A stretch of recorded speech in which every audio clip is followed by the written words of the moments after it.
Sri Sharda Devi and Her Divine Play, Chapter 33, page 694.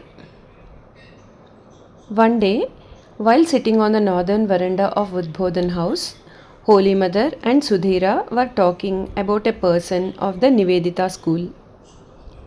The mother said, "People do not scrutinize their own minds. They only see others' faults. If they see their own faults and try to rectify them, then the tendency of seeing faults in others will not rise.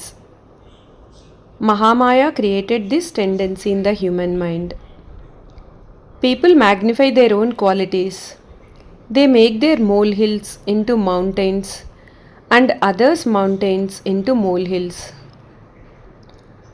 They are thoroughly occupied with their own so called greatness and have no time to think of others. If one remembers that everyone belongs to the Master, then one cannot help but love all. Once I was in such a condition that I could not remove the ants from the Master's Naivedya. I felt as if the Master were eating through the ants. One religious gossip and criticism when one does not see the Master in all. As long as one does not try to make spiritual progress oneself, one's mind will be constantly agitated with others' affairs." A lady came to Udbodhan house and informed the mother that some of her relatives were passing through a difficult time. She asked, "Mother, doesn't the Master see the sufferings of these people? Why does he not prevent them?" Holy Mother replied, "Does anything happen without the will of God? Even a leaf on a tree does not move without His wish. According to His will, this universe and all beings are functioning.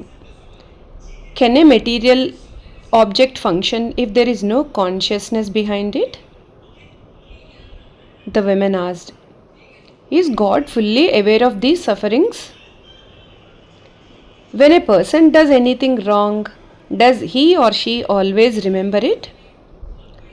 Holy Mother responded, "God made the law. Each action has its own effect. He is conducting this world with this law. Then how can human beings escape from the grinding results of their terrible actions? Is there no forgiveness in God regarding this law of karma?" Holy Mother replied, "Is it possible for you to survive without His forgiveness? Can you see the karma of your innumerable past lives? If so, you would not ask this question. Even Arjuna did not know the karma of his past lives. What to speak of ordinary human beings? He who has made the law can change it also. Moreover, God has given human beings the tendency towards good karma, and good karma reduces the impact of bad karma.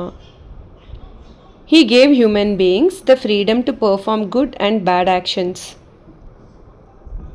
That is the reason His Leela is continuing. Although He has given us a little freedom, the main key is in His hand. Both good and bad are in front of you. You select. This is the way He plays. The play cannot continue if someone does only good or only bad. In a game of hide and seek, the running about soon stops if in the beginning all the players touch the granny. Her pleasure is in continuing the game. There are many methods mentioned to counteract the results of bad karma in the scriptures, such as rituals for peace, Shanti Swastyana, sacrifice Yajna, charity Dana, austerity Tapasya, and so on. It is God who prescribes these methods. Many people perform those rituals, but we do not always see the results," the woman commented. Holy Mother replied, if a ritual is performed correctly, the result is bound to come. It takes time to yield the results of one's actions. One cannot get a ripe mango as soon as the blossom appears on the tree. It takes time for the bloom to develop as a mango. Does the chariot descend from heaven the moment you have finished the sacrifice? Let me tell you one thing. If you want to escape the results of good and bad karma, then chant God's name.